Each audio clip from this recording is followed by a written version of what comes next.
Assalamualaikum.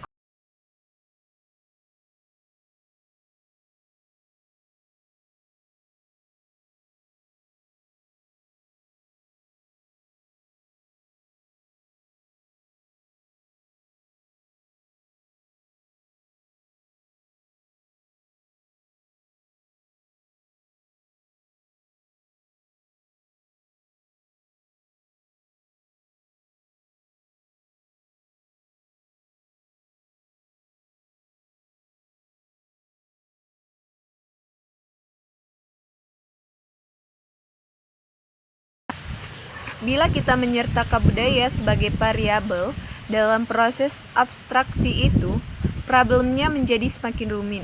Ketika Anda berkomunikasi dengan seseorang dari budaya Anda sendiri, proses abstraksi untuk merepresentasikan pengalaman Anda jauh lebih mudah, karena dalam suatu budaya, orang-orang berbagi sejumlah pengalaman serupa.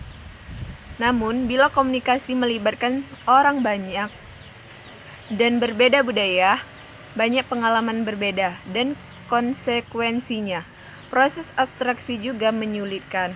Nah, berikut pesan yang disampaikan oleh pengirim kepada penerima dapat dikemas secara verbal dengan kata-kata atau non-verbal tanpa kata-kata. Komunikasi yang pesannya dikemas secara verbal disebut komunikasi verbal, sedangkan komunikasi yang pesannya dikemas secara non-verbal disebut komunikasi non-verbal. Jadi, komunikasi verbal adalah penyampaian makna dengan menggunakan kata-kata, sedangkan komunikasi non-verbal tidak menggunakan kata-kata. Dalam komunikasi sehari-hari, 35% berupa komunikasi verbal dan 65% berupa komunikasi verbal. Perilaku verbal dalam komunikasi antar budaya. 1. Kapan orang berbicara. 2. Apa yang dikatakan. 3. Kecepatan dan jeda berbicara. 4.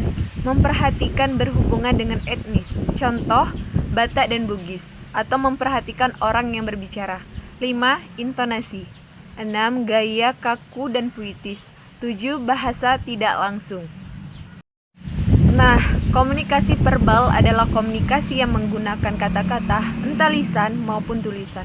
Komunikasi ini paling banyak dipakai dalam hubungan antar manusia.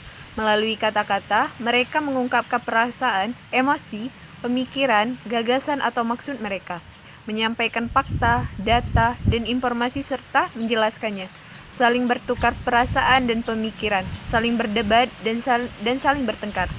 Dalam komunikasi verbal itu, bahasa memegang peranan penting.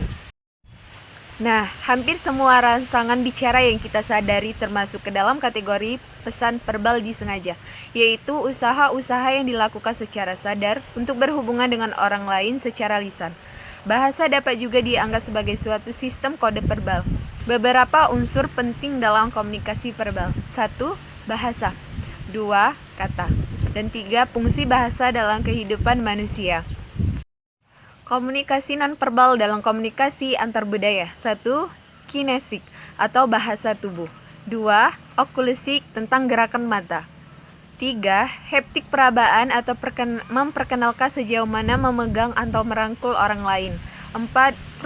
Proksemik atau hubungan antar ruang. 5. Kronemik tentang konsep waktu.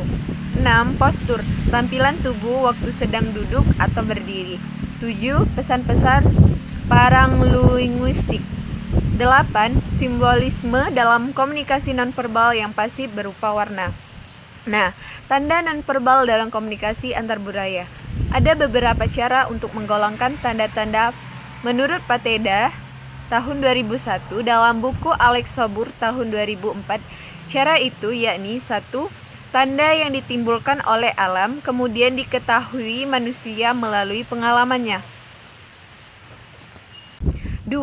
Tanda yang ditimbulkan oleh binatang. 3. Tanda yang ditimbulkan oleh manusia. Nah, dalam konteks komunikasi antar budaya bisa disesuaikan dengan budaya yang ada di sana. Nah, demikianlah pemahaman tugas UAS saya. Bila ada salah kata mohon maaf. Saya akhiri. Wassalamualaikum warahmatullahi wabarakatuh.